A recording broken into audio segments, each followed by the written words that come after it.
Welcome to this section. We'll be considering how and where to get academic materials such as articles or research papers or textbooks from reputable sources or journal outlets. And normally, we could get materials simply by checking or searching through search engines such as Google, etc.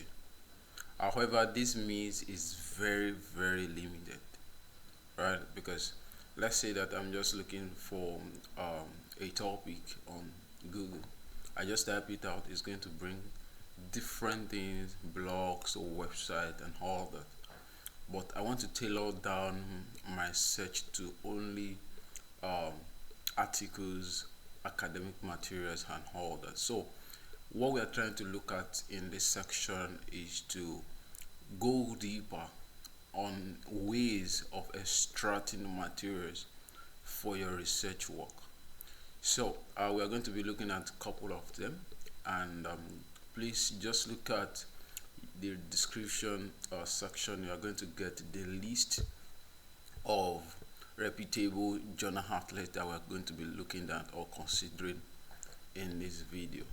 So the first one we are going to be looking at is our Google Scholar.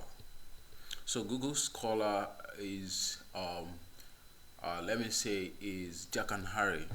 It contains so many things, and you can have the good papers, you can have the bad paper, you can have the medium paper. Let me put it that way, right? In Google Scholar. So most times for me, I don't use Google Scholar to extract my papers or articles that I want to look for. But some people find it very interesting, and you also can find it very interesting. But for me, it's more porous. So let's say that I'm considering a subject on tax compliance. So just type tax compliance. So it's going to bring a lot of things. You see, tax compliance behavior, tax compliance cost, and all that. So for you to have everything together, I can just type tax compliance, and you have it. So you have different sources and all that. So you can always click on whatever one appeals to you, right? And you can always just get your the material downloaded, and you can read it up for your own consumption. But another one that I used to use is Scopus. So Scopus, there's the interface for Scopus. Scopus actually contains some good journals. Let me just put it that way. It contains some good journals, either from Science Direct, from Taylor and Francis, and all that. So once an article or once a journal outlet is indexed in let's say Scopus, right? In that case, you can always download any material from it. So let me just take you through how to use it. So number one thing is you want to search an author, right? Let's say you want to search an author. You can just say search author and all that. Let me say I'm putting my name Alex Adigwe Alex, right? And since I have some papers on Scopus, it's going to bring my profile. So this is my profile, and I can always click on the name, and by then you can always have the list of my papers, right? So you can always utilize Scopus by looking at if you have any author that is of interest to you. You can just go to author search, and you are going to see what they've written on, right? This is my current paper on taxation, democracy, and inequality in sub-Saharan Africa, relevant linkages for sustainable development. So if you are interested in the paper, you can go ahead and just click on the paper and all that. But as you can see now, you see that I can't click on this paper. That means that for you to utilize Scopus very well, you have to log in into it. So if you have a login details, let's say I have a login details already, so you just go to sign in, right? Just go to sign in, and I can always use my account. So that means that you have to sign up for your Scopus so that you can have access to materials, right? Access to materials. So I'm waiting for it to come up. So it's up already, and you can always just check up again the name that you want, and in that case, and you can always click on the materials that they have, on the materials that they have. So in this case also I can click on the materials. So that means that there's an issue with this Scopus. But another thing is, if you are in an environment that is Scopus enabled, for example, in my affiliation company and university, we have a subscription to Scopus, so I can always just sign in with that account, and I can have whatever thing I need.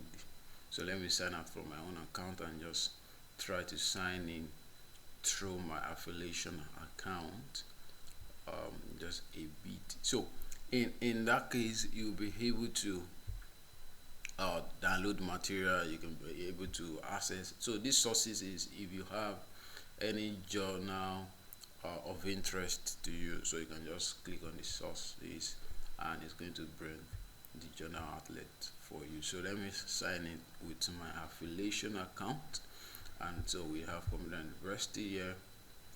So this Covenant University, so I click on sign in, and with that I can always have access to anything, because my affiliation is my affiliation is subscribed to you. I think there is an issue with this for now. I think I can't sign in, but that's not the end of the world, right? That's not the end of the world. So if you can get materials from Scopus, another ones that we are going to be considering is what we call ResearchGate. ResearchGate is very interesting and very reputable database for journals also. So you have find articles with these terms. That is, if you have keywords, you can also find it in a journal or book title. And if you have author's name at art, you can always search that one also. So in this case, you don't have to sign it. In this case, you don't have to sign in at Scopus for you to have access to it. So let's just say that we are looking at task compliance.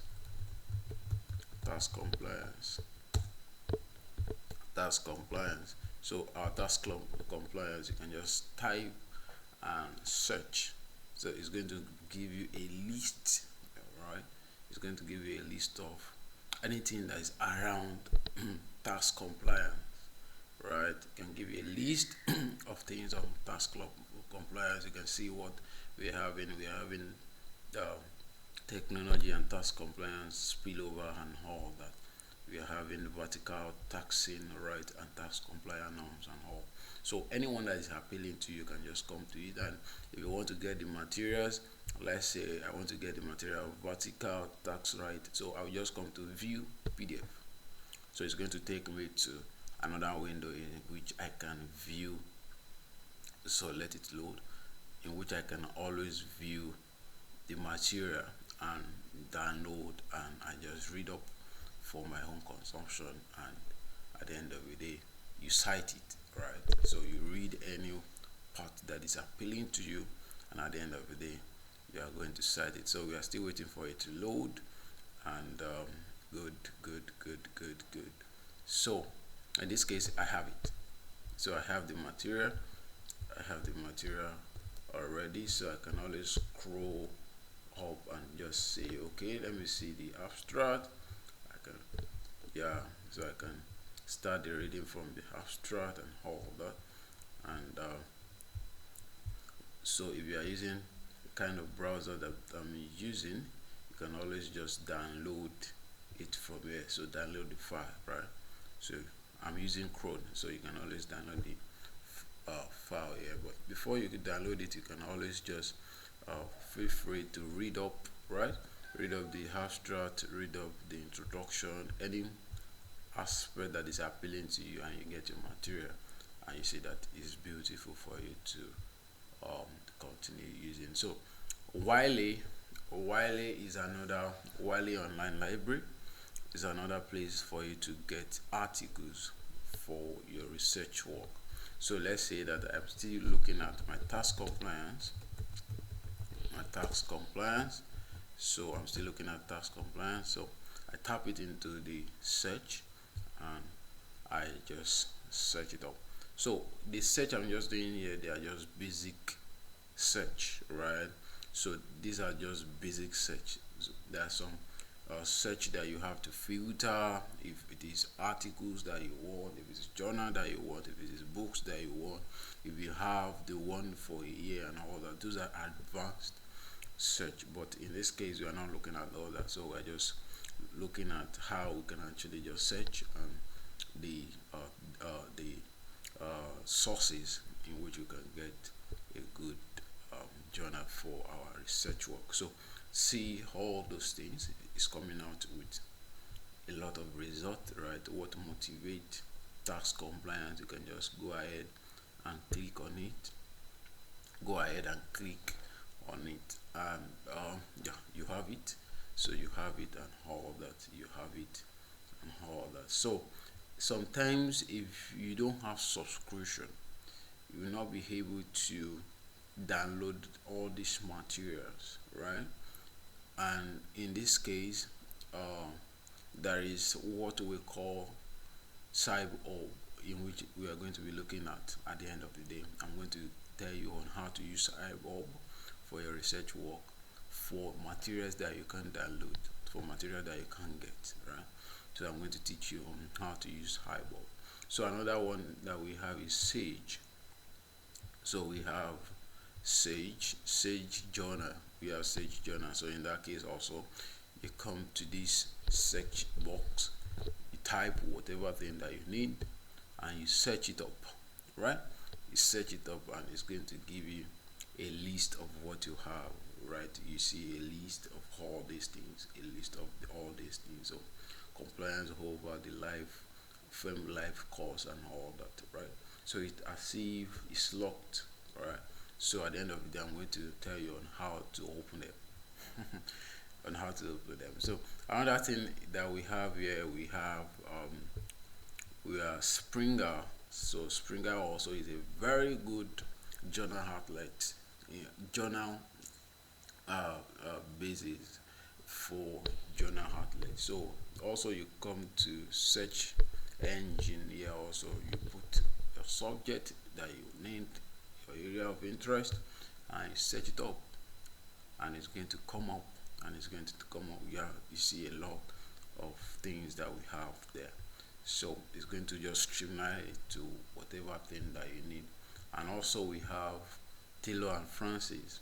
Taylor and Francis also is a very good place to find your material for your research work. So you just type it into the search box, you type it up, it's going to give you a lot of things that you need, a lot of things that is appealing to you, right? A lot of things that is appealing to you. You just click on it and you have the material. So another one that we need is what we call Emerald. So Emerald also is a place to get a lot of material. So you come to the search box and you type your subject matter, your area of interest that you want, and it's going to bring up anything that you need for your research paper. You see ethics and tax compliance, right? It's bringing up ethics and tax compliance. You open it up and you have it. So I mentioned earlier that there are some times whereby you don't have access to materials, maybe because you didn't subscribe to the source, right? And or you have to buy. Sometimes we don't necessarily have to buy, because I believe that research should be open source, right? Should be open access to anybody. You don't have to lock it anywhere. And in achieving this, we have a specialized site in which you can always get all the material that is locked, right? The case is either it's legal or it's illegal, right? But for now, we are not looking at that issue for now. So we are just looking at how we can have access to it without buying any material. So this is the site that you should use, which is called uh, side up, right? Side up, right? Side hub. So often they used to change the site, so you have to be updated to know which one is relevant by time that you need it. But for now, you have cyborg dot se. That's what is relevant. So the only thing that you just need there is, once you have, you need three things, either of the three things. So you can have the title, you can have the reference, or you can have the DOI. So most time I use the DOI because any paper on this head, any good paper on this head must have what we call DOI. So let me look at this last material. I don't have access to it yet. Sorry for that interruption. So I don't have access to this material, right, because I have to buy it and all. So the only thing that I have to do is download. This is the DOI. So this is the number of the DOI. I don't have to copy everything. You can copy everything, or you can just start from 10. Any DOI starts from 10 point something, 10 point something. So you just copy it, right, and you come to your cyborg site, you paste it there, and you say open. So you wait for it. So while we wait, you can just try to take a cup of tea, right? Yeah. Try to zip it up. Right, we have our paper. We have our paper, right? We have the paper that we're looking for, and there's the paper on your screen. And so with this, you can always have access to any paper on Cyborg, whether it's locked or it's open, anyone. So anything I want to read on tax compliance is here, right? Is here. And I believe that this short video has meet your need on how and where to find research papers or article for your research work. So remember that you should share this with your friend, with your colleague, and subscribe to this channel. Thank you so much. See you in the next section. Bye.